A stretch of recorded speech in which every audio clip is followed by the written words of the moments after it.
안녕하십니까. 한국뇌연구협회 회장을 맡고 있는 연세대학교 의과대학 교수 이종은입니다. 한국뇌연구협회는 1998년 창립되어 매년 세계 뇌주간 행사를 주관해 오고 있습니다.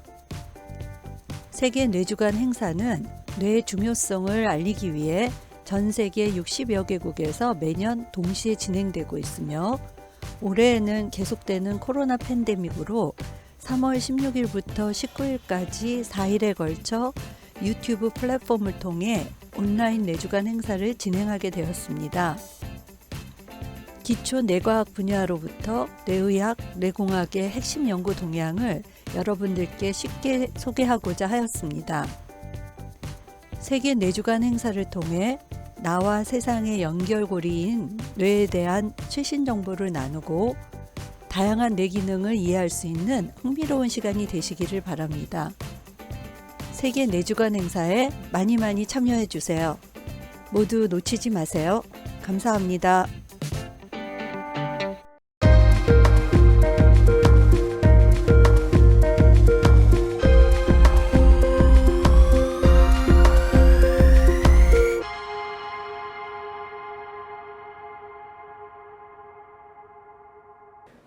안녕하세요. 저는 한국뇌연구원 퇴행성 뇌질환 그룹에서 뇌를 연구하고 있는 주재열이라고 합니다.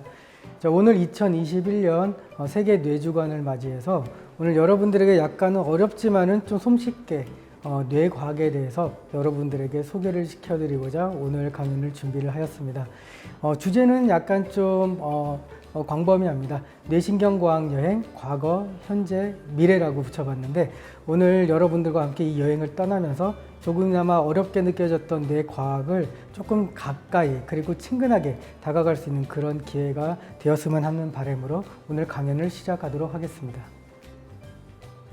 오늘 저와 같이 떠날 여행은 크게 3개의 정거장으로 구성되어 있습니다.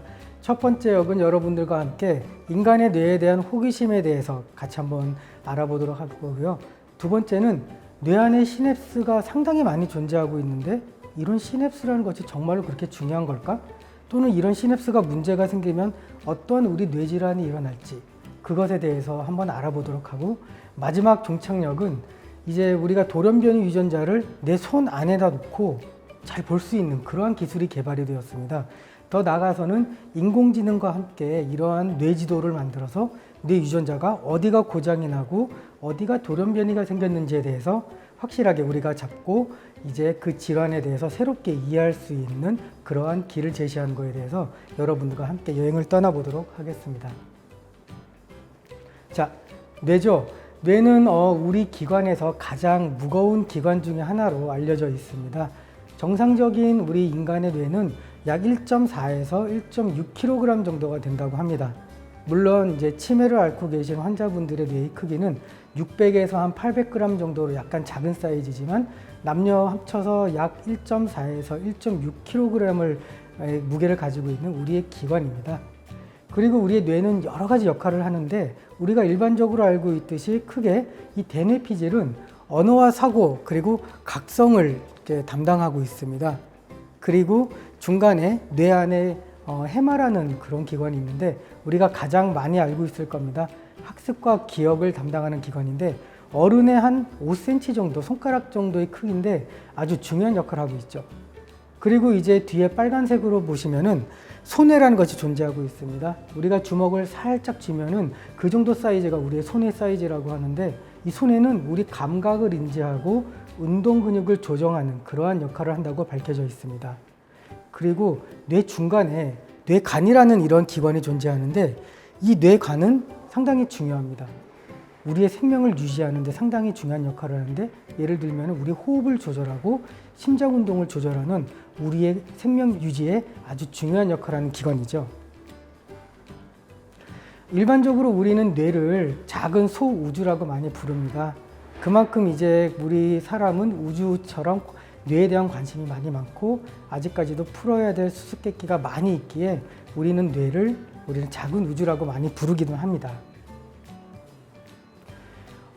제임스 헨리 브레스테드라는 미국의 고고학자분이 한 분 계십니다. 이 제임스 헨리 교수님께서는 역사학과 고고학을 전공하셨는데 특히 이집트 고대 문명에 대한 상형 문자 그리고 고대 이집트의 역사와 유물에 대해서 전문적으로 관심을 갖고 해석을 하셨던 분이십니다.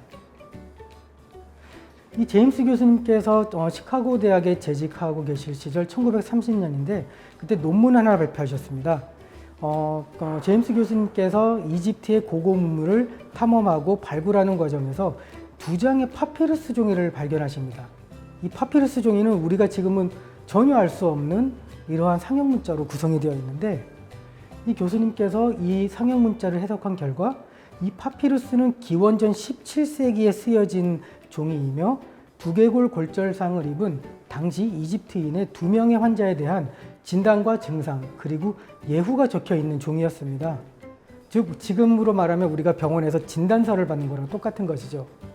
그리고 신기하게도 지금 네모칸을 보시면은 자, 여러분들은 지금 이게 무엇을 의미하는지 전혀 모르실 겁니다. 실은 저도 이거를 조사하기 전까지는 몰랐는데 자세히 볼게요.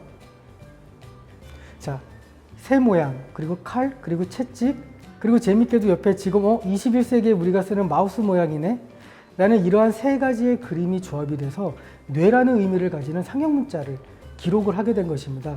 이처럼 기원전 17세기 그리고 그 전에에서도 우리 인간들은 뇌에 대해 많은 탐험을 하고 궁금증을 가지고 그리고 뇌 질환에 대해 극복을 하려고 많은 노력을 하고 있었습니다. 자, 그렇다면은 이제 두 번째 정거장에서 뇌 안에 시냅스가 많이 존재하고 하는데 자, 그런 시냅스가 그럼 정말로 그렇게 중요한 걸까요? 뭐 하나쯤은 고장이 나도 문제 없지 않을까? 뭐 이러한 생각도 많이 가질 수 있게 됩니다. 자, 지금 이제 보시는 이 그림은 우리 신경세포를 이제 애니메이션한 좀 그림으로 쉽게 나타낸 그림이지만 실제적으로 뇌신경세포를 현미경으로 보면 이와 상당히 흡사합니다. 이 뇌신경세포는 상당히 많은 가지를 뻗고 있어요. 그 이유가 뭐냐면 옆에 있는 뇌신경세포와 서로 소통을 하기 위함이죠. 자, 그럼 이러한 소통은 어떻게 이루어지냐면 옆에 있는 뇌신경세포와 서로 연접을 통해서 즉 수많이 뻗어 있는 그 가시에 작은 돌기들이 있습니다. 그 졸기들에서 나오는 서로 신경 전달 물질들을 서로 소통을 하면서 유전자를 켜고 그리고 끄는 그런 역할을 하죠. 그래서 우리는 이 신경 전달 물질을 주는 시냅스를 앞에 있다고 해서 전 시냅스라고 부릅니다. 우리는 엑손이라고 명칭을 가지고 그리고 이 전달 물질들을 받는 이 시냅스를 후 시냅스 즉 덴드라이트라고 표현을 하고 있습니다. 자, 그럼 조금 더 자세하게 이 시냅스 형성에 대해서 한번 바라볼까요? 정상적인 시냅스 형성은 왼쪽에서 그림에서 보다시피 앞서 제가 설명드린 것과 같이 엑손과 덴드라이트가 정확하게 일치를 하고 매칭을 하고 있습니다. 즉 레고 블럭처럼 정확하게 딱 붙어 있는데 그럼으로써 엑손 즉 전 시냅스에 존재하는 여러 신경 전달 물질이 이 후 시냅스에 있는 여러 이온 채널이나 수용체들을 통해서 안으로 들어오게 되죠. 그리고 뇌질환과 관련된 또는 우리 항상성을 유지할 수 있는 다양한 유전자들을 켜거나 끄는 그러한 역할을 합니다. 자, 그럼 이 시냅스가 비성장속으로 되면 어떻게 될까요? 조금은 재밌게 만화로 그린 표현이지만은 여기 그림에서 보면 왼쪽 두 개 그림을 보면은 비정상적인 시냅스의 모양을 갖게 되면은 아래와 같이 정확하게 시냅스가 서로 만날 수가 없게 되고 되게 불안한 형태를 띠게 됩니다. 자, 이런 경우는 어떻게 나타나면 어떠한 유전자들이 고장이 났을 때 이러한 현상들이 많이 나타나는데 한번 여러분과 자세히 전자현미경 사진을 한번 봐보도록 할게요. 왼쪽에 있는 매치드라고 적혀 있는 사진을 보면은 실제로 우리 뇌신경세포에 존재하는 아까 말한 전 시냅스와 후 시냅스의 사진입니다. 지금 보시면은 상당히 정확하게 일치가 되어 있고 만나는 것을 볼 수가 있는데 오른쪽에 미스매치드라고 되어 있는 부분을 보면은 앞서 그림에서 이상하게 시냅스가 형성이 되는 것처럼 서로 일치가 되지 않고 있습니다. 서로 삐뚤삐뚤하게 매치가 되어 있기 때문에 신경 전달 물질이 제대로 전달이 될 수도 없고 이 시냅스 형성도 되게 이상한 모양을 띠게 되는 것이죠. 자, 그러면 이렇게 시냅스가 이상하게 형성이 되면은 어떠한 몸의 변화가 일어날까요? 앞서서 제가 이제 손해는 우리의 운동을 조정하는 역할을 하고 있다고 하는데, 이 손해 안에 있는 이 시냅스들이 서로 아까처럼 매치가 안 되고 비정상적으로 나타나게 되면은 밑에 그림에서 보다시피 운동실조, 즉 다리를 좀 절게 되거나 걷는 보행에 문제가 생기는 그런 질환과 직접적으로 연관이 되어 있다고 합니다.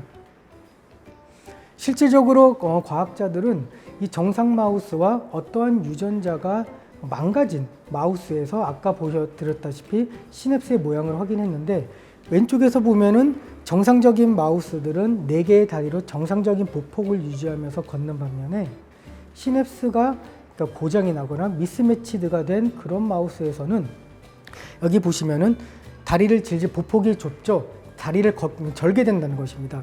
그리고 꼬리 유지도 안 되기 때문에 꼬리를 끌면서 이렇게 이동을 하게 되는 것이죠.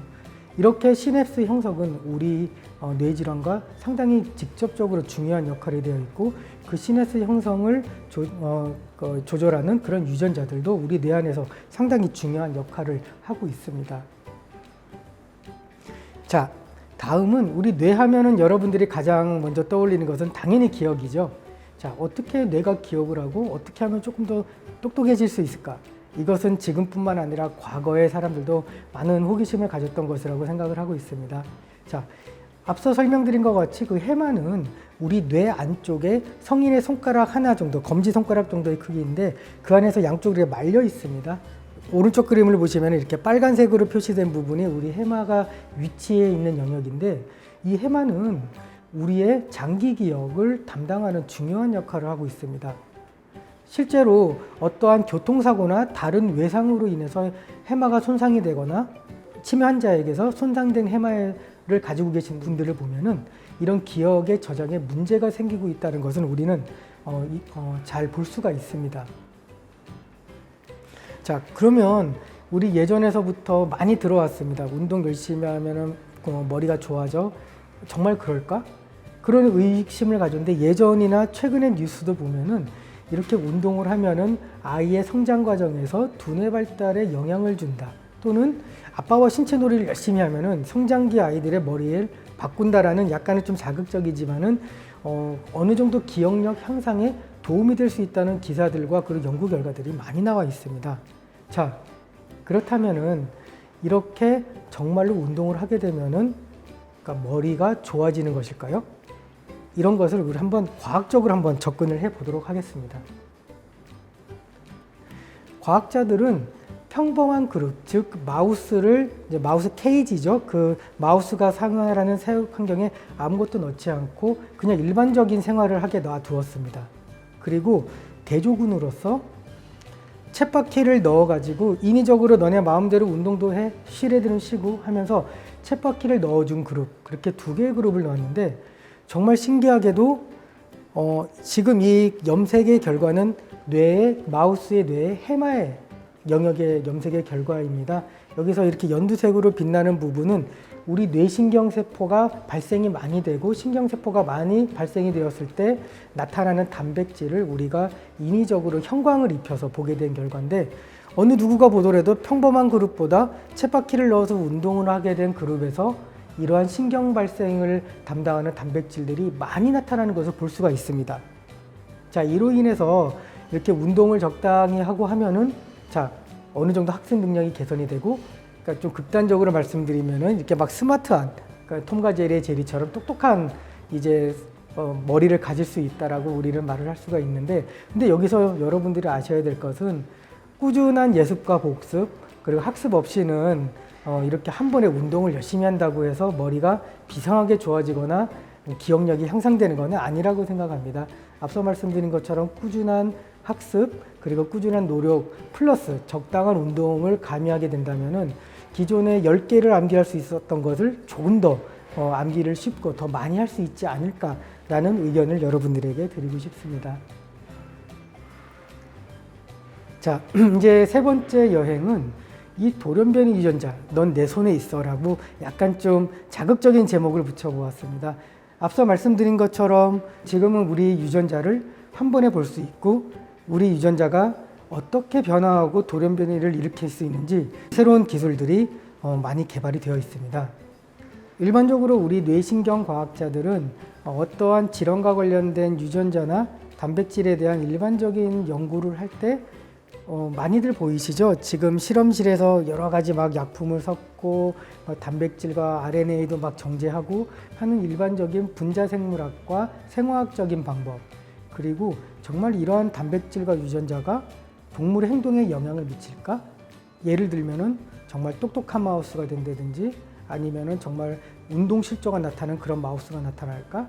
라는 그런 호기심을 해결하기 위해서 동물 행동 실험을 수행을 하게 됩니다.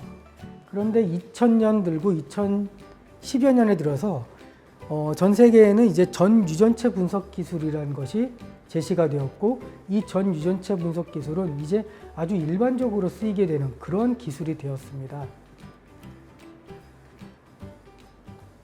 자, 여러분들 많이 아실 겁니다. 스타크래프트, 이게 1세대 게임이죠. 저도 많이 좋아합니다. 잘하지는 못하지만은 보는 것은 많이 좋아합니다. 뭐 저의 주종은 테란이지만 오늘은 저그에 대해서 설명을 드려야 되기 때문에 저그를 선택을 해보도록 하겠습니다. 자, 제 본진이 한시예요. 한시에 있고 이제 드론과 일꾼들을 뽑아가지고 막 이제 일을 하고 있죠. 자, 어느 정도 뽑았으면은 상대가 어디에 있을까? 먼저 정찰을 보내야 되겠죠. 자, 우리가 정찰을 보내는 이유가 뭐죠? 네, 맞습니다. 게임에서 이기기 위함이죠. 왜냐하면 정찰을 보내서 상대가 어디 있는지 먼저 우리가 파악을 해야 되고, 그 상대가 어떠한 건물을 짓고 어떠한 공격 유닛을 만드는지 파악을 해야지 우리가 거기에 맞게 대비도 할 수 있고 적당하게 공격을 할 수 있습니다. 자, 그래서 저는 오버로드 한 부대를 만들었습니다. 자, 이 오버로드를 이제 각각 12시, 1시, 1시는 접니다. 12시, 9시, 3시, 5시, 6시 다 보냅니다.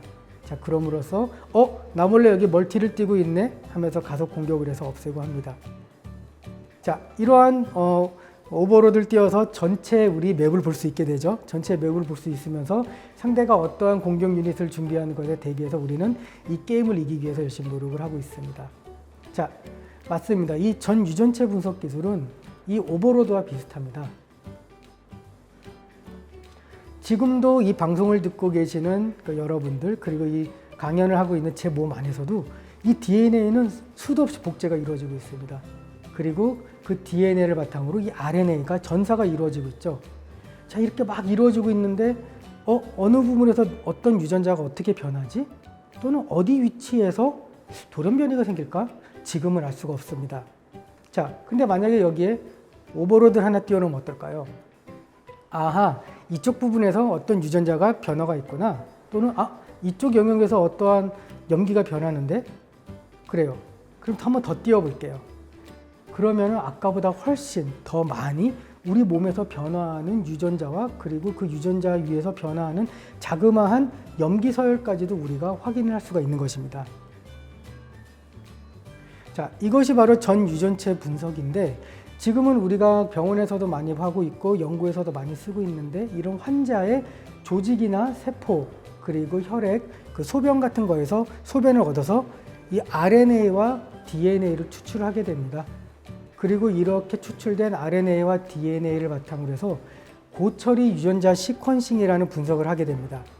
이 고처리 유전자 시퀀싱은 앞서 말씀드린 것처럼 오버로드를 띄워둔다라고 이해를 하시면 좀 쉽게 이해가 가실 겁니다.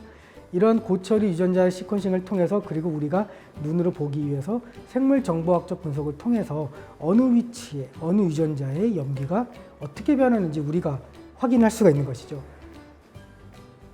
실제로 이러한 기술을 통해서 저희 한국뇌연구원에서는 작년에 코로나 바이러스의 특별한 수용체, 즉 코로나 바이러스가 세포 안으로 들어올 수 있게끔 하는 그런 수용체의 유전자 발현이 고령의 알츠하이머를 앓고 계시는 환자분들에게서 많이 높게 나타난다는 것을 우리가 확인을 할 수가 있었습니다. 이로 인해서 고령의 알츠하이머를 앓고 계신 분들에 대한 코로나에 대한 예방과 그 진단에 대해 다각적으로 접근할 것을 제시를 했는데, 정말 재미있게도 6개월이 지났는데 얼마 안 됐죠. 2월 9일 날에 발표된 논문인데, 미국 국제학회에서는 이러한 정말로 치매 환자가 코로나에 감염될 확률 그리고 위험지수가 2배나 높다라는 임상적인 결과를 발표를 하였습니다. 저희의 이제 결과를 바탕으로 해서 실질적으로 많은 환자분들에 대해서 코로나의 감염을 확인했는데 그것이 정확히 일치했다는 것이죠. 자, 이것이 바로 앞서 말씀드린 전 유전체 분석을 통해서 우리가 어떻게 유전자가 변하고 어떤 상황에서 변하게 되는지 정확하게 우리 손안에 놓고 볼 수 있다는 것입니다. 자, 이제는 여러분들에게 인공지능에 대해서 간단히 설명을 드리고자 합니다. 우리 인간은 과거 이제 옛날 선사시대 원시인 때부터 많이 진화를 해왔죠. 우리가 진화하는 동시에 우리의 이제 질병들은 같이 진화를 했습니다. 지금도 이제 우리가 겪고 있지만은 우리가 저희 질병을 극복하면 또 다른 유전적인 변이가 나타나서 또 우리가 힘들어지고 또 우리 또 인류는 열심히 노력해서 그 질환을 극복해 왔죠. 지금도 보면은 이제 코로나19 바이러스의 변종이 많이 나타났는데 거기에 대해서 우리 과학자들과 우리 인류들은 또 극복을 하기 위해서 열심히 노력을 하고 있습니다. 이 방송을 보시는 학생들도 계시겠지만은 학생들의 이제 학부형님도 많이 계시리라고 생각을 하고 있습니다. 이제 과거의 전화는 이렇게 다이얼식이었고 그리고 조금 그 시대에서는 이렇게 교환원들이 존재했다고 합니다. 다른 지역에 전화를 할 때 잭을 꼽아서 어디 연결해주고 어디 연결해주는 그런 시절이었습니다. 그렇지만 이 시절이 몇백 년 전의 시절이 아니라 불과 40, 50년 전에 우리는 이런 전화 시대를 살고 있는데 이제는 2010년 아이폰이 등장하고 나서는 이제 전화는 단순히 그냥 전화의 기능은 부수적인 기능이 되었고 우리 이 전화로 인터넷 정보도 얻을 수 있고 지금 여러분들이 전화기로 이 스마트폰으로 이 강연을 들을 수도 있고 더 나아가서는 이 전화기로 우리가 신용카드 역할도 대신하고 있습니다. 자, 그리고 이제 우리가 어렸을 때 공상과학 만화에서나 소설에서나 보았던 것처럼 이제 정말 인공지능 AI와 대결하게 되는 것이죠. 여러분들 너무나 잘 알고 계시는 바둑기사의 이세돌님께서도 이제 AI와 대결하는 것은 상당히 유명한 것이고 얼마 전 TV 프로에서도 AI와 프로골퍼가 대결하는 것 그리고 AI 작곡가와 실제로 작곡가분께서 트로트를 작곡해서 노래를 내서 누가 작곡을 했는지 이러한 경연을 벌이는 그러한 프로도 나올 정도로 이 AI는 우리 생활에 벌써 잘 녹아들어 있고 우리 일상화가 되어 와 있습니다.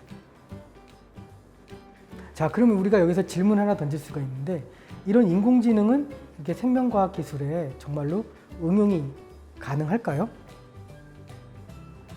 앞서 말씀드린 것처럼 우리 몸에는 DNA가 복제가 되고 RNA가 가공이 됩니다. 이 RNA의 가공 과정이 중요한 이유는 단백질을 만드는 바로 전 단계이기 때문에 상당히 중요한 단계입니다.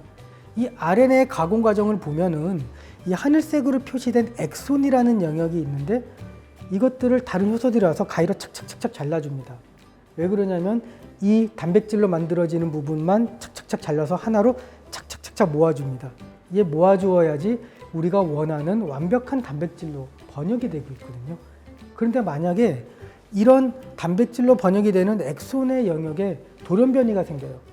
그럼 어떤 문제가 생기냐면 가위 역할하는 이제 효소들이죠. 너를 잘라줄 거야라고 왔는데 나랑 다르네, 내가 인식하는 부위가 다르네 하면서 잘라야 되는데 자르지를 못하게 돼요.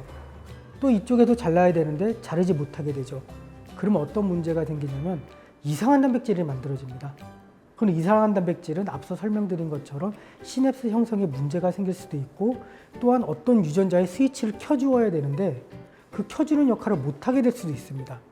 그렇기 때문에 이 RNA 가공 과정이 상당히 중요한데 저희 한국뇌연구원에서는 이러한 AI 기능, 즉 딥러닝을 통한 베이스로 한 스플라이스 AI라는 그런 프로그램을 통해서 우리 몸 안에서 발생할 수 있는 돌연변이에 대해서 정확하게 예측을 하였습니다. 그리고 또한 어떤 특정 질환에 대해서 어떠한 유전자가 어느 위치에 우리가 밝혀지지 않는 돌연변이가 생길 확률과 그리고 정확한 위치를 수치화해서 우리가 나타내었는데 실제로 알츠하이머 질환을 앓고 있는 그런 모델 마우스에서 우리가 예측한 그 위치와 유전자의 변이가 정확하게 나타났을 뿐만 아니라 그런 돌연변이에 의해서 이 RNA 스플라이싱에 문제가 생기는 것을 우리가 세계 최초로 보고하고 발견하게 된 것이죠.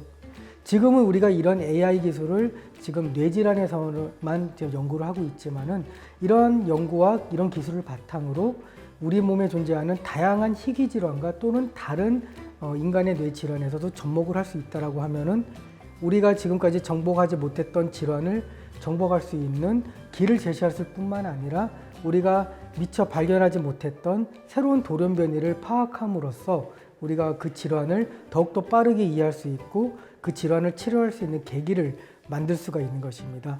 즉 우리의 몸에 존재하는 유전자의 변이와 그 발현 양상을 우리 손바닥에 놓고 우리가 직접 보면서 공격하고 방어를 할 수 있게 되는 것이죠. 자, 오늘 여행의 이제 마지막인데 이제 마지막 이제 슬라이드입니다. 아까 제가 처음 말씀드린 것처럼 우리의 뇌는 작은 소우주와 많이 비교를 하고 있습니다. 그 이유 중에 하나가 우리 뇌 세포는 약 800에서 1000억 개 정도의 신경세포로 구성되어 있다고 합니다. 저 하늘의 많은 별들처럼 이렇게 우리 뇌세포도 많이 존재하고 있는데 여러분들 이 화면을 잠시 5초 정도만 바라봐 주시겠습니까? 자, 시작.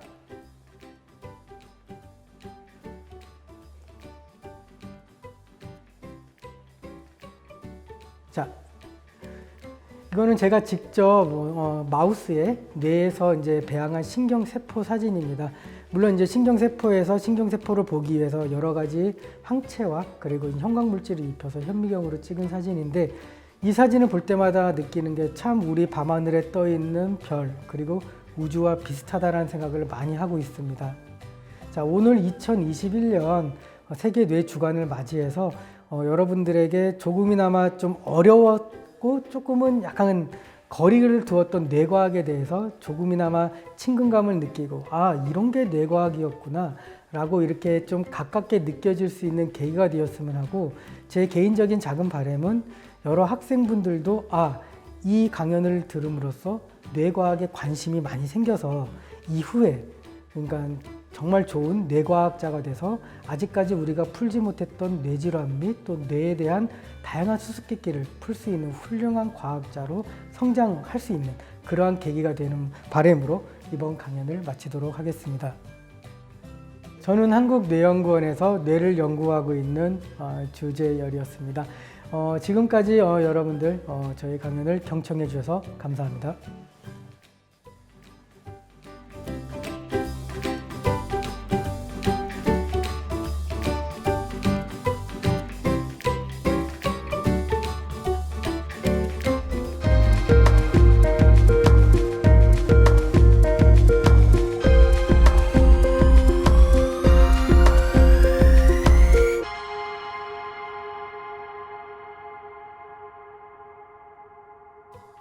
예, 안녕하십니까. 저는 카이스트 생명과학과에 있는 정원석이라고 합니다. 오늘 제가 말씀드릴 내용은 기억을 위한 시냅스 가지치기, 벼라 교세포의 숨겨진 역할에 대해서 말씀드리도록 하겠습니다. 네, 가지치기, 또 혹시 영어로는 프루닝이라고 하는데요. 이 용어들은 사실 식물에서 많이 쓰여왔을 것 같습니다. 저희가 집에서 나무를 키우거나 또 과수원에서 나무를 키울 때 이렇게 생겨나는 많은 장가지들을 저희가 인위적으로 잘라주게 되면 이 한정된 영양분으로 살아가는 나무들이 특수한 가지에 더 영양분을 보낼 수 있어서 나무가 더 잘 자라기도 하고 또 더 좋은 꽃이나 열매가 맺게 되게 됩니다. 신기한 점은 이러한 가지치기가 저희 뇌에서 자주 발생하고 있다는 사실입니다. 저희는 시냅스 가지치기라고 해서 시냅스 프루닝이라고 이런 현상을 부르고 있는데요. 사람이 태어났을 경우에 신경세포가 자라다가 처음 2년 동안은 이 신경세포가 좀 더 많은 잔가지를 만들게 되고 이를 통해서 서로 신경과 신경과 연결되는 시냅스들이 점차적으로 많이 생겨나게 됩니다.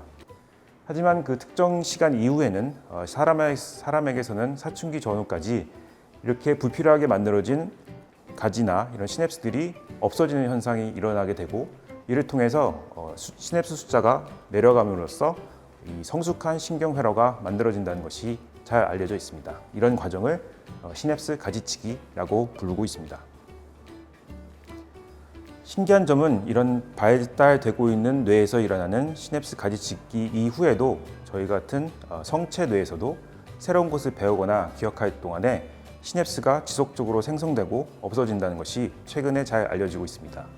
다음과 같은 현미경의 발달로 인해서 뇌의 여러 지역을 저희가 실시간으로 관찰할 수 있게 되어 왔고요.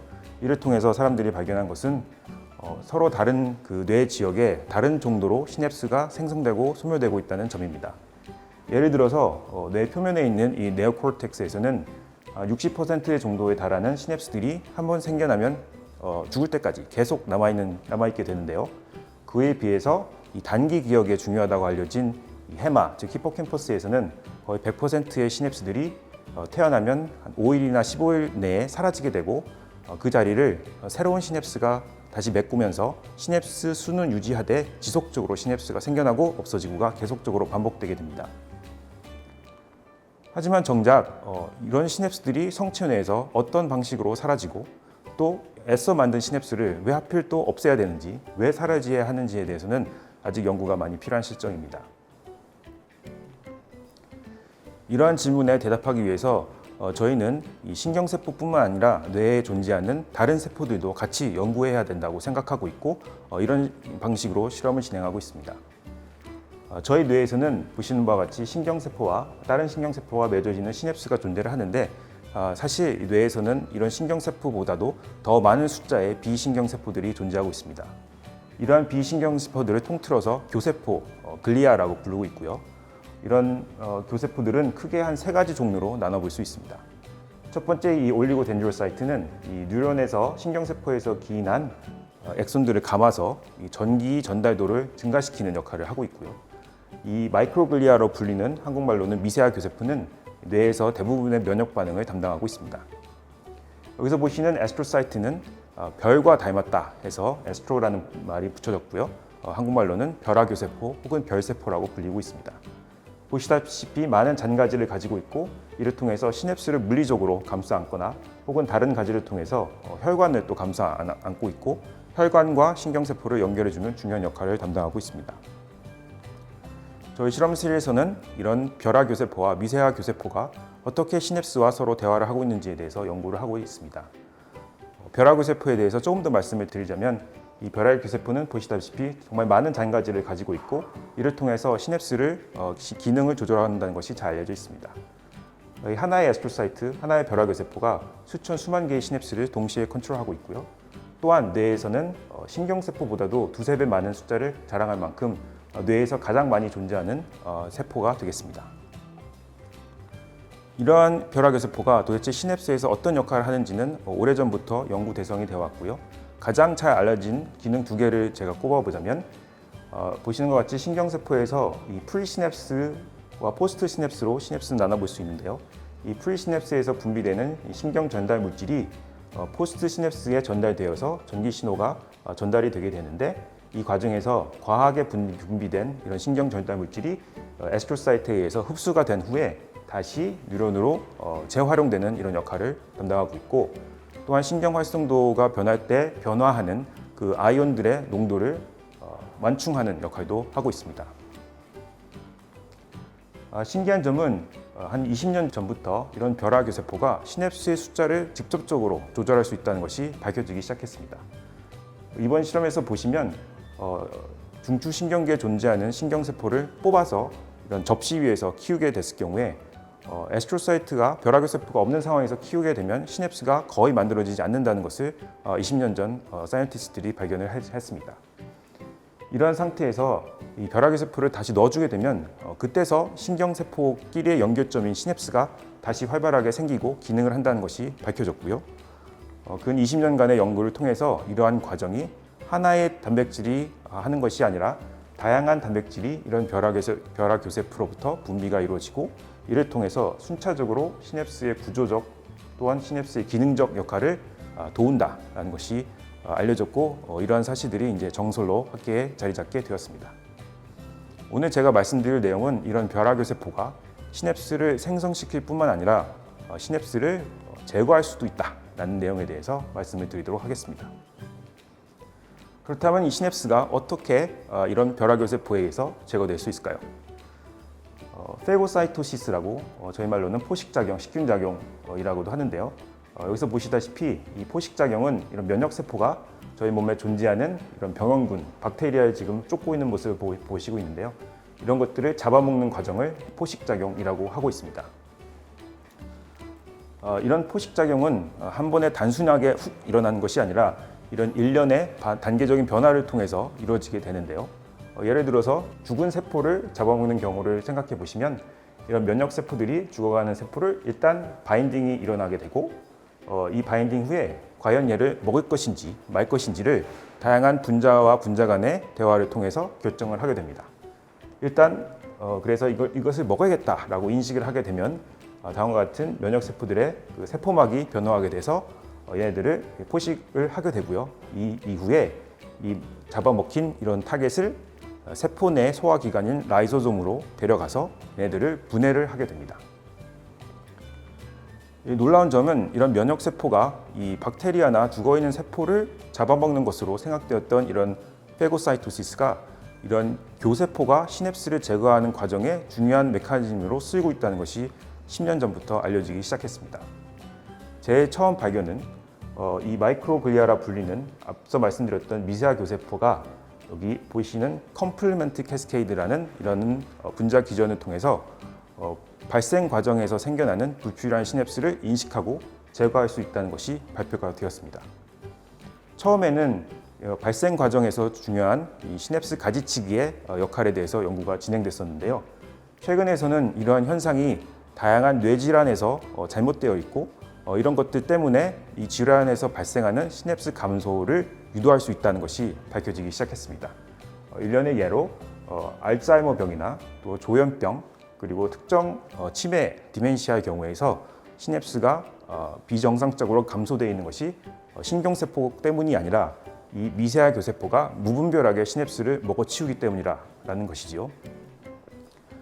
그래서 대부분의 사람들은 이런 미세아 교세포가 시냅스를 제거하는 주된 세포일 것이라고 생각하고 있습니다.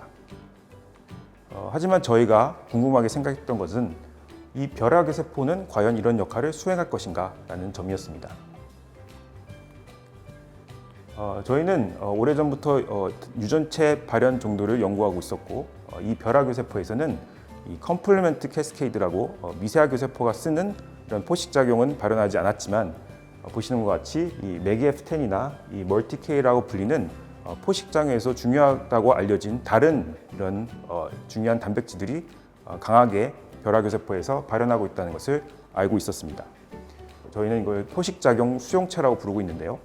이런 것들은 주로 타겟을 간접적으로나 혹은 비간접적으로 인식해서 이 포식작용, 페고사이토시스를 유도할 수 있음이 다른 면역기관 세포에서는 많이 알려져 있는 상태였습니다.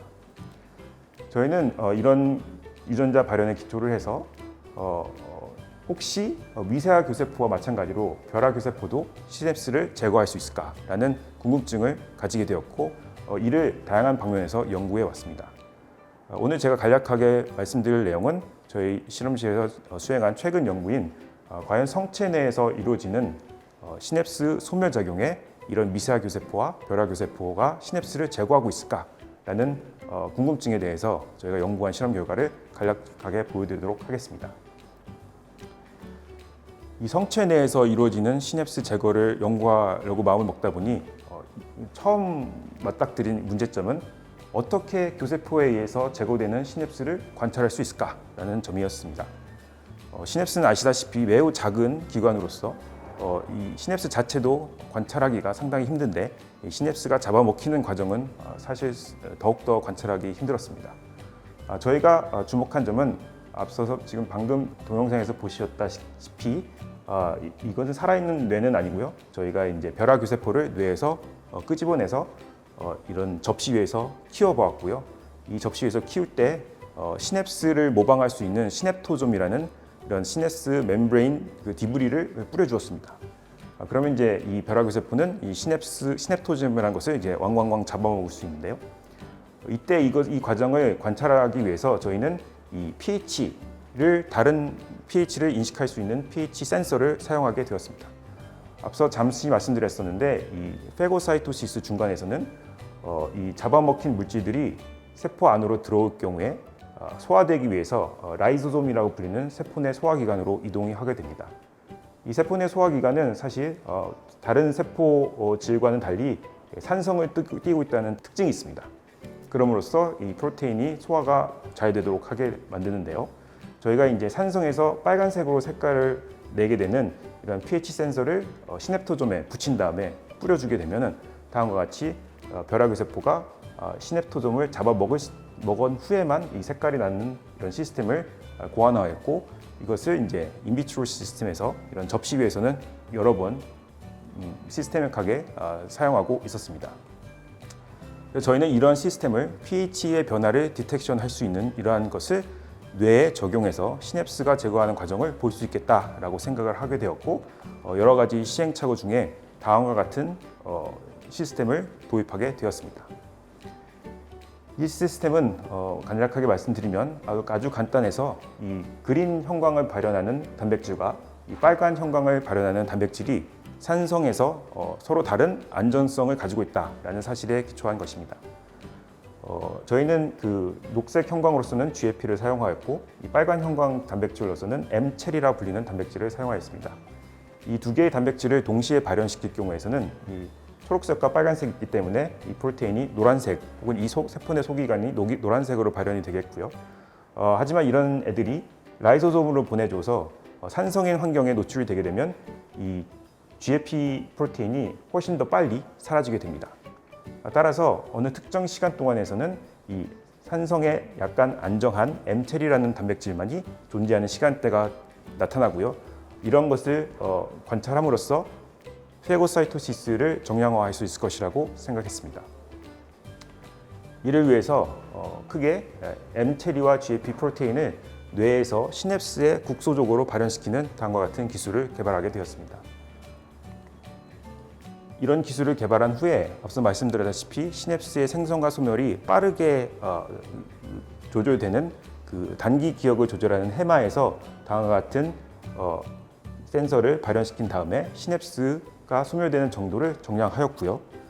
크게 말씀드리자면 저희 몸에서는 그 신경세포의 활성도를 증가시키는 흥분성 시냅스가 존재하고, 그에 반해서 신경 활성도를 억제시킬 수 있는 억제성 시냅스가 존재를 하는데, 이런 시스템을 사용하여서 흥분성 시냅스와 또 억제성 시냅스에 동시에 발현할 수 있는 이런 리포터를 개발을 하였고, 저희가 생각한 점은 이런 시스템을 통해서 시냅스에서는 체리와 GFP가 동시에 발현하여서 노란색을 띠겠지만 주변에 있는 교세포가 이 시냅스를 잡아먹었을 경우에서는 산성을 띤 라이소솜으로 잡아먹힌 시냅스가 이동하기 때문에 GFP는 사라지고 체리만 남게 될 것이다 라고 예상을 하게 되었습니다. 그래서 실험을 시작해 보았고요. 여기서 보시다시피 일단은 저희가 만든 이러한 센서들이 저희가 타겟팅하는 시냅스에 잘 도달하는지 일단 1차적으로 검증을 하였고요. 여기서 보시는 이런 파란색으로 보시는 것들이 각각 흥분성 시냅스, 또 억제성 시냅스, 이쪽은 프리 시냅스, 이쪽은 포스트 시냅스가 되겠는데요. 뭐 복잡하겠지만 보시는 것은 저희가 발현시킨 이 노란색 단백질이 시냅스에 잘 가고 있다라는 것을 1차적으로 확인을 하였고요. 대부분의 시냅스가 노란색을 띄었지만 여기선 잘 안 보이시겠지만 이 그림을 점점점 확대시키다 보면 GFP가 사라지고 빨간색만 남는 점들이 나타나기 시작한다는 것을 저희가 알게 되었습니다.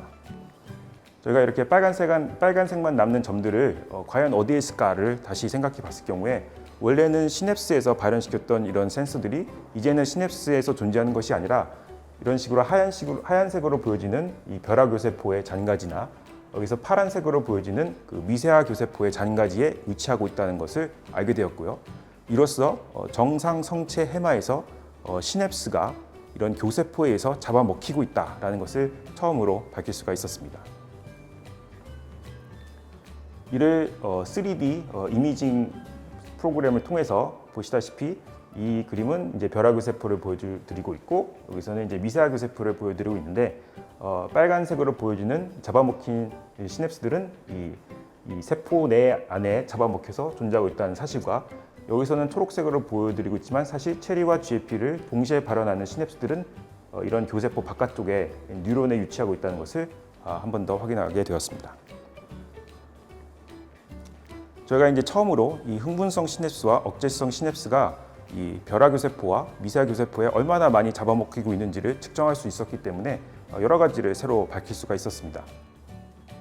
첫 번째는 여기서 보시다시피 벼락교세포와 이 미세하교세포에서 흥분성 시냅스와 억제성 시냅스가 먹힌 정도를 비교해 보았을 때 정상 해마에서는 훨씬 더 많은 양의 흥분성 시냅스가 제거되고 있다는 것을 알게 되었습니다. 또한 저희한테 중요하게도 방금 말씀드린 대로 이 미세하 교세포가 사실 시냅스를 제거하는 거의 주된 세포일 것이고 또 이와 관련된 스터디가 국내에서나 해외에서는 정말 많이 이루어지고 있었는데요. 저희 연구에 기반하면은 이 미세하 교세포, 빨간 점으로 보이는 미세하 교세포보다도 이 벼락 교세포가 시냅스를 제거하고 있는 그 역할이 훨씬 더 크다는 것도 이번에 새로 알게 되었습니다. 따라서 기존의 학설과는 다르게 벼락 교세포가 정상 해마에서 이루어지는 대부분의 시냅스 소멸을 조절하고 있는 것으로 생각되고 있습니다.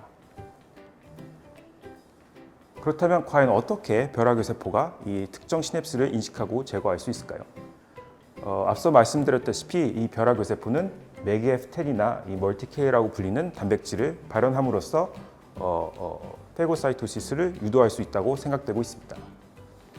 따라서 저희는 이 맥F10 유전자를 이 벼락 교세포에서 특이적으로 제거할 수 있는 이러한 G 모델을 만들게 되었고요. 이 G를 사용해서 실험을 하게 되었습니다.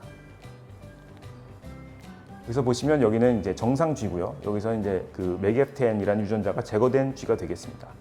이 정상 G에서는 이 초록색으로 보이는 이 벼락 교세포에서 이게 빨간 점으로 보이는 이 맥F10 단백질이 잘 발현하고 있는 것과 비해서 저희가 맥F10을 없애게 되면 이런 빨간 점들이 거의 다 사라지는 것으로 봐서 저희가 맥F10을 성공적으로 제거했다는 것을 확인을 하고 있었고요.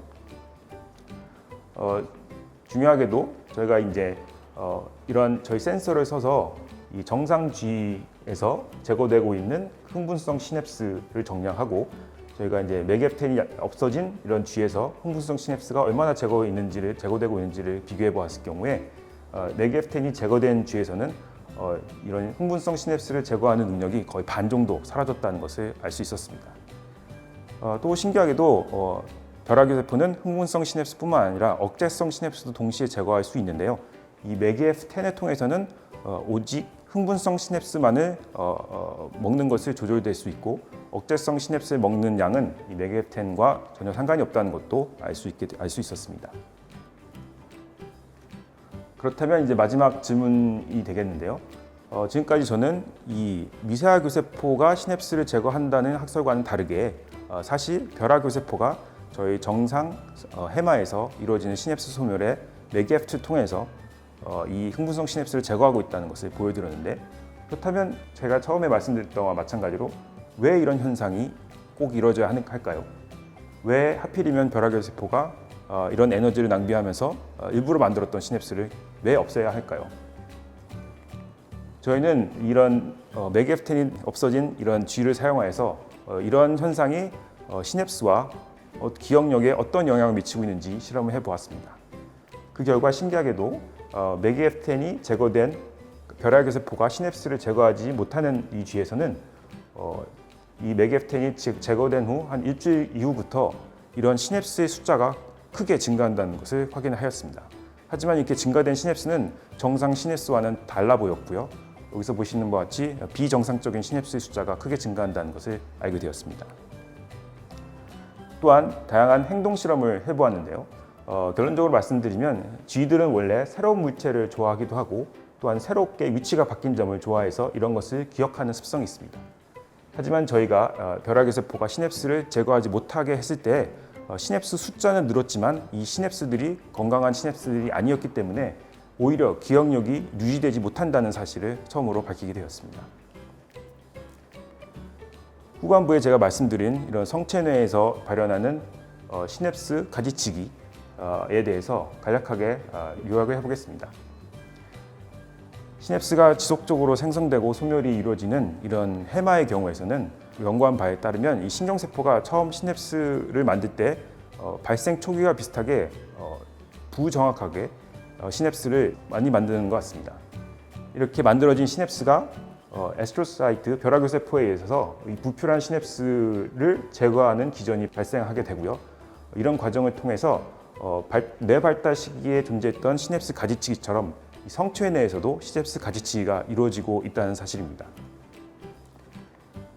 이러한 과정이 에스트로사이트 벼락의 세포가 잘못됐을 경우에서는 일어나지 않고 이를 통해서 없어져야 할 시냅스들이 이 해마의 시스템 안에 쌓이게 됩니다. 이런 현상이 일어났을 경우에서는 한정된 에너지를 갖고 시냅스 숫자를 유지해야 할 이런 뉴런 신경세포들한테 악영향이 일어나게 되고요. 그를 통해서 정상적으로 시냅스가 생겨나지 못하기 때문에 시냅스의 기능이 다 망가지게 되고 이를 통해서 단기 기억이 제대로 유지되지 못한다는 사실을 저희가 알아낼 수 있었습니다. 오늘 제 발표는 여기까지 하도록 하겠고요. 오늘 후반부에 진행됐던 연구 결과는 저희 실험실에서 여기 숨어있는 이준혁 학생이 진행을 하였고 또한 내용구원에 계신 박형주 박사님과 김지영 학생분과의 공동 연구로 진행이 되었습니다. 또한 그 시냅스 숫자를 사는데 전자현미경은 역시 내원구원에 계신 문지연 박사님과 노슬기 학생님이 도와주셨습니다. 끝까지 들어주셔서 감사합니다.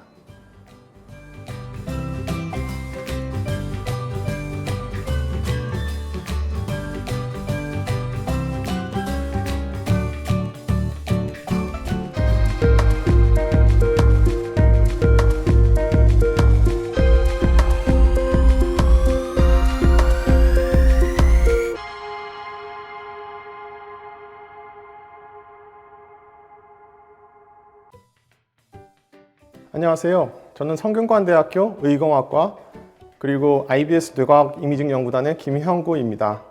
오늘 제가 여러분들을 상대로 흥분과 실망 사이 뇌의 학습 원리에 대해서라는 주제로 짧게 말씀드리도록 하겠습니다.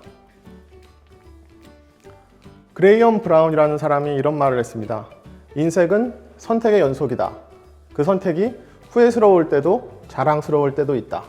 우리의 모습은 그 선택에 달려 있다. 굉장히 좋은 말인데요. 하지만 사람만이 이런 선택을 하는 것은 아닙니다. 동물도 선택을 합니다.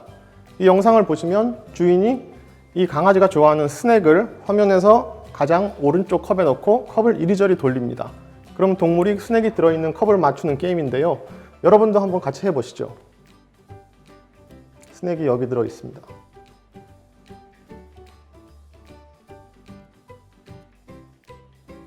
이번에는 맞추지 못했죠. 그럼 동물은 스낵을 먹지 못합니다.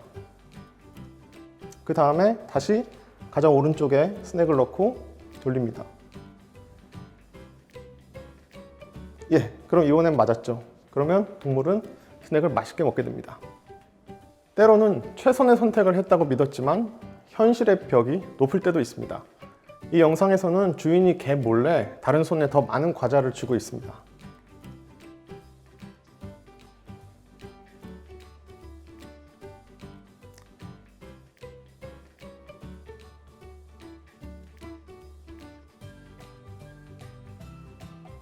더 많은 과자를 보는 순간 저한테 왜 이러세요? 이런 눈빛으로 주인을 쳐다보고 있는데요.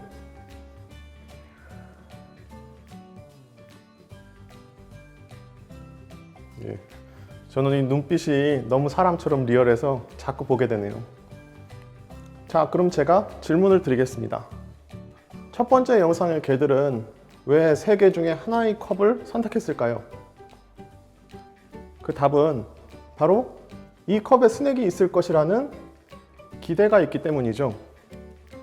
그러면 두 번째 영상의 개들은 왜 그 결과에 실망했을까요? 그건 이 다른 손에 스낵이 없을 것이라는 기대가 있었기 때문이죠. 그러면 여기서 알 수 있는 것은 우리는 살면서 많은 선택을 하는데 그런 선택은 기대를 바탕으로 한다는 겁니다. 예를 들어 직장 다니시는 분들은 점심 때 그 최고의 고민 아시죠? 오늘 점심 뭐 먹지?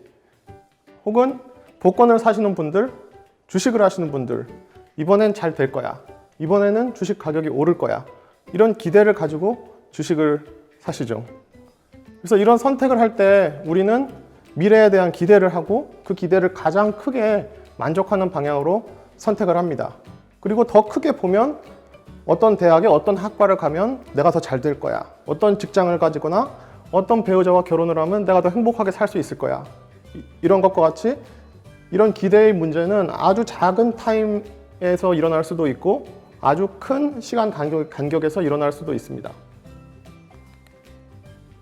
그러면 우리는 정확히 무엇을 기대하는 걸까요? 예를 들어 주식의 경우에는 가격이라는 정확한 숫자가 있죠.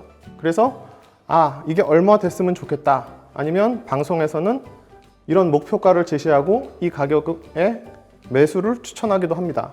하지만 주식의 예처럼 반드시 숫자 혹은 가격으로 매길 수 있는 것은 아닌 경우도 있는데요. 예를 들어 제가 여러분께 사과를 좋아하십니까? 바나나를 좋아하십니까? 라고 물어본다면 여러분은 어떤 숫자를 가지고 비교를 하는 게 아니라 우리의 마음속에 예전의 기억들을 서로 떠올려 보면서 내가 사과를 좋아하나 바나나를 좋아하나 이런 것들을 고민하실 겁니다. 아니면 예를 들어서 우리가 일요일 날 늦잠을 자고 싶고 아니면 운동을 하고 싶고 이 사이에서 고민을 하죠. 이런 경우에도 어떤 추상적인 것을 가지고 고민을 하는 경우가 되겠고요. 아니면 제가 지금 10만 원을 받으시겠습니까? 아니면 1년 후에 100만 원을 받으시겠습니까? 이렇게 질문을 드린다면 숫자상으로는 100만 원이 더 크지만 1년 후에 어떤 일이 일어날지 모르기 때문에 여러분들은 고민에 빠지게 될 겁니다. 이처럼 경제학이나 신경과학에서는 이러한 것을 가치라고 부르는데요. 이것은 여러 다른 것들을 하나의 축으로 옮겨와서 의사결정에 이용을 하기 때문에 가치는 뇌의 공통 화폐라고도 부릅니다. 그러면 이제 가치와 기대에 대해서 말씀드렸으니까 아까 동물의 예로 다시 돌아가 보겠습니다. 동물들이 잘 맞췄을 때는 흥분을 하고 잘 맞추지 못했을 때는 굉장히 실망을 했죠. 그러면 그 흥분과 실망의 실체는 무엇일까요? 그것은 바로 실제 결과를 받았을 때 자신이 기대했던 가치와 비교를 한다는 겁니다. 그래서 실제 값과 기대값을 차이를 구해서 그것이 0보다 크면 동물은 흥분을 하고 그것이 0보다 작으면 동물은 실망을 하게 됩니다. 그러면 이렇게 흥분과 실망을 하는 것이 단지 감정의 문제가 아니라 이것은 앞으로 일어날 행동을 변화시키게 되는데요. 예를 들어서 실제 값이 기대값보다 큰 경우에는 이건 너무 좋아. 난 이걸 더 해야지. 이렇게 생각해서 이후에 그 행동을 더 많이 하게 되고요. 반대로 실망을 했을 경우에는 난 이거 이제 안 할래. 이런 식으로 생각을 해서 그러한 행동을 하지 않게 되겠죠. 그럼 왜 이렇게 행동이 변할까요? 그것은 그 행동의 가치가 높아졌기 때문입니다. 그래서 이 행동의 가치가 어떻게 변화할 수 있는지 그것을 간단히 설명을 드리겠습니다. 그것은 바로 이 예측 오류, 즉 실제 값과 기대값의 차이를 이용해서 앞으로 일어날 그 기대값을 보정하는 것인데요. 예를 들어 동물이 어떤 것을 선택하고 그때의 기대값은 0이 되겠죠. 그런데 스낵을 받음으로써 실제 받은 보상이 1이 되었을 때 그 차이가 1만큼의 차이가 나게 됩니다. 그럼 여기에 어떠한 일정한 비율, 여기는 0.5가 되는데 일정한 비율에 그걸 곱해주면 증가분이 되는데요. 그래서 이 기대값 0에서 이런 증가분만큼 더한 그 결과가 그 다음 시행이 동물이 기대하는 기대값이 됩니다. 그래서 그 다음 시행에서는 동물은 나는 0.5 정도 받을 수 있겠지. 이렇게 기대를 하게 되고요. 실제로 1을 받았을 때는 이번에는 0.5만큼의 차이가 나게 되죠. 그러면 다시 0.25만큼의 증가분이 발생하게 되고요. 그 다음 시행에는 이제 동물은 0.75만큼 기대를 하게 됩니다. 이런 식으로 점점 시행이 반복됨에 따라서 기대값이 실제값에 가까워지게 되는데요. 지금 보시는 것처럼 처음에는 0이었다가 시행이 증가하면서 기대값이 실제값에 수렴하는 그런 그래프로 나타내질 수가 있습니다. 이렇게 해서 예측 오류를 이용한 가치 학습에 대해서 간단히 말씀드렸는데요. 그 핵심은 오류가 생겼을 때 학습이 일어난다는 점입니다. 그래서 이러한 방법을 이용해서 학습을 하게 되면 가치가 고정되어 있는 것이 아니고 가치가 시간에 따라서 변할 때에도 적응적으로 동물이 그 가치를 따라서 학습할 수가 있습니다. 하지만 반대로 오류가 없으면 학습이 일어나지가 않습니다. 그래서 학생분들, 어떤 분들 보면 틀렸을 때 굉장히 스트레스를 받는 분들이 계세요. 네가 틀리지 않으면 아무것도 배우지 못한 것이다. 오히려 틀리지 않았을 때 넌 슬퍼해야 돼. 왜냐하면 시간 낭비를 한 거니까. 하지만 틀렸으면 반드시 그것을 확인해서 네 것으로 만들도록 해라. 이것이 바로 실제 생활에 응용 가능한 이 오류 기반 학습의 원리입니다. 자, 그러면 우리 뇌에서 이러한 예측의 오류를 나타내는 신호가 있을까요? 여러분들 도파민이 쾌락의 물질이다. 이런 이야기 들어보셨을 텐데요.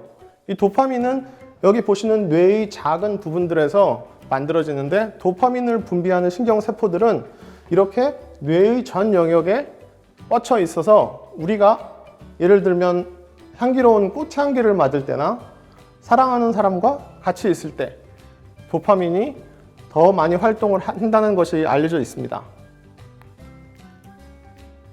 그러면 도파민은 단순한 쾌락일까요? 여러 연구에서 밝혀낸 사실은 도파민이 어떤 절대적인 쾌락 혹은 보상을 나타내는 것이 아니고 예측의 오류를 나타낸다는 것입니다. 그러니까 예를 들면 목마른 동물에게 갑자기 물을 주게 되면 그 동물은 그 물을 먹는 순간 도파민 뉴런이 갑자기 활동을 하게 되는데 이 경우에 빨간색으로 보시는 것처럼 갑자기 활동을 하게 됩니다. 하지만 이 동물이 나는 이제 물을 먹을 거야. 이런 사실을 알고 있으면 도파민 뉴런은 이번엔 더 적게 오렌지 색깔처럼 활동을 하게 되는데요. 그러니까 자기가 물을 먹을 수 있겠다는 그런 사실을 아는 것이 여기 보상의 예측값으로 작용을 해서 도파민의 활동이 줄어드는 것이죠. 이번에는 반대로 물을 줄 것이라는 것을 아는 상태에서 실제로 물을 주지 않았을 경우에는 도파민 뉴런은 활동을 순간적으로 멈추게 됩니다. 이런 식으로 사람들은 도파민 뉴런의 측정을 통해서 이것이 단순한 쾌락이 아니고 이런 예측 오류 신호를 나타낸다는 것을 밝혀냈습니다. 자, 그럼 이제 시간에 대해서 이야기해 보도록 하겠습니다. 제가 아주 좋아하는 책 어린 왕자에 보면 여우가 어린 왕자에게 이렇게 이야기를 합니다. 나를 길들여줘. 가령 내가 오후 4시에 온다면 나는 3시부터 행복해지기 시작할 거야. 4시가 가까워올수록 나는 점점 더 행복해지겠지. 4시에는 흥분해서 안절부절 못할 거야. 그래서 행복이 얼마나 값진 일인가 알게 되겠지. 여우가 어린 왕자에게 한 말인데 여기서 우리가 알 수 있는 것은 이 여우에게 어린 왕자의 가치는 어린 왕자가 올 시간이 점점 가까워올수록 점점 더 높아진다는 겁니다. 이러한 원리를 실제 생활에 적용을 해보면 한 가지 문제가 있는데 시간의 흐름 속에서 바로 학습을 하려면 극복해야 될 상황이 있습니다. 예를 들어드리면 저는 참치김밥을 굉장히 좋아하는데요. 참치김밥이 처음 나왔을 때 제가 이런 메뉴를 보고 참치와 김밥이 서로 만났단 말인가? 이게 뭐지? 라고 하고 참치김밥을 시켰어요. 그러면 한 10분 후에 나와서 참치김밥을 먹었는데 이게 굉장히 맛있는 겁니다. 그래서 저희 예측 오류, 도파민 뉴런이 이 순간에 강렬하게 활동을 하게 됩니다. 그런데 문제는 참치김밥을 실제로 먹었을 때 이 흥분은 메뉴판을 본 한참 후에 일어났다는 거죠. 그렇기 때문에 이러한 정보가 제가 나중에 또 현명한 판단을 내리기 위해서는 제가 참치김밥을 보기 시작했을 때 이 가치가 올라가야 한다는 겁니다. 그래야 다른 메뉴와 비교를 하면서 참치김밥을 선택할 수가 있겠죠. 그래서 문제는 예측 오류는 실제 그런 단서를 메뉴를 봤을 때보다 나중에 일어난다는 겁니다. 그러면 이때 예측 오류를 어떻게 이러한 파란색의 가치를 나타내는 것으로 학습을 시킬까? 이러한 문제가 발생하게 되는데요. 이때 해결하는 한 가지 방법은 매 순간순간 시간을 거슬러서 이 예측 오류를 앞으로 보내는 겁니다. 여기서 예측 오류가 발생했다고 하면 이 예측 오류를 바탕으로 예측 오류를 시간의 역으로 보내서 이 가치를 점점 더 이러한 모양이 되도록 만드는 거죠. 그리고 이 과정을 계속하게 되면 이 가치가 이러한 형태를 띠게 되고 이게 조금 더 되면 이제 이 가치가 참치김밥을 본 순간에 올라가게 돼서 저는 그 다음에 현명한 판단을 할 수 있게 되는 겁니다. 그래서 이러한 가치 학습 방법을 시간차 학습 알고리즘이라고 하는데요. 이것이 이 인공지능에서 가장 최근에 유용하게 이용되는 알고리즘 중에 하나입니다. 그래서 이러한 시간차 학습 알고리즘이 실제 문제 해결에 어떻게 도움이 되는지 간단히 보여드리면, 이것은 이제 2차원 미로인데요. 여기 하얀 점이 에이전트, 그러니까 목표를 향해서 찾아가는 어떤 물체이고, 이 빨간색 점에 이 하얀 점이 다다르면 보상을 받게 됩니다. 그래서 문제는 어떻게 하면 최단 경로로 이 목표 지점에 도달하는가, 이러한 문제를 이 하얀색 점의 물체가 풀어야 되는데요. 문제를 푸는 방법이 바로 제가 조금 전에 말씀드렸던 시간차 학습 알고리즘으로 할 수 있습니다. 그래서 예측 오류를 발생을 하게 되면 그 예측 오류를 바로 전에 있었던 위치로 전파를 하는 겁니다. 예를 들어서 물을 먹는 순간, 보상을 받는 순간 예측 오류가 하나 전의 위치로 전파가 되죠. 이런 식으로 순간적으로 이동을 할 때마다 이 예측 오류를 바로 전에 있었던 그 위치로 계속 전파를 하게 되면, 나중에 이러한 수행을 여러 번 하게 되면 지금 보시는 것처럼 이 위치에서부터 목표 지점까지 단계적으로 이 기대치가 올라가는 그러한 등선과 같은 그런 가치가 형성이 돼서 이 에이전트가 주변 위치 중에서 가장 큰 가치를 가진 위치로 이동을 했을 때 최적의 경로로 도달할 수 있다는 것입니다. 그래서 이러한 경우는 인공지능에서 이제 에이전트가 어떻게 문제를 풀 수 있는가를 보여드린 건데, 그렇다면 이제 중요한 질문 중에 하나는 실제 뇌에서 과연 이러한 행동이 일어나는가?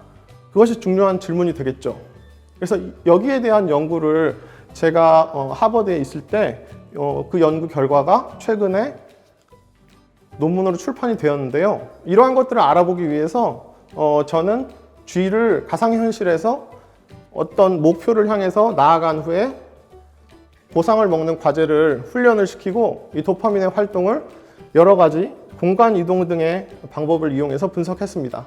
그래서 그 결과는 뇌가 우리도 모르는 사이에 조금 전에 보여드렸던 것처럼 이 순간순간 예측 오류를 계산해서 학습에 이용을 하고 있다는 겁니다. 그래서 이러한 도파민 회로가 정상적으로 작동했을 때는 우리가 합리적인 판단을 내리게 되는데, 이게 잘 동작하지 않았을 때는 어떻게 될까요? 그럼 여기에는 제가 조금 아까 보여드렸던 정상적으로 도파민이 활동해서 기대값이 실제값에 수렴하는 결과를 다시 보여드렸고요. 근데 만약에 도파민이 조금 더 많이 활동을 해서 이러한 증가분이 이상적으로 더 많이 생겼을 때는 보시는 것처럼 계속 이 기대값이 1이 아니고 더 1보다 크게 계속 증가를 하게 됩니다. 이렇게 되면 기대값이 실제 값보다 비정상적으로 더 커지게 되고, 그러면 우리는 어떤 행동을 그 행동의 실제 가치보다 더 집요하게 하게 되고요. 이러한 행동을 우리는 중독이라고 부릅니다. 그래서 중독은 잘못된 학습의 결과라고 말씀드릴 수가 있는데요. 게임 중독이나 도박 중독, 이런 것들이 큰 사회 경제적인 문제가 되고 있는데요. 이러한 행동들이 도파민 활동이 비정상적으로 되었을 때 발생할 수 있다는 것입니다. 따라서 도파민과 뇌의 학습 원리에 대한 이해는 이러한 중독과 같은 정신질환의 진단과 치료에 큰 도움이 될 거라고 생각합니다. 예, 그러면 오늘 강연은 이만 마치겠고요. 재미있게 시청하셨길 바랍니다.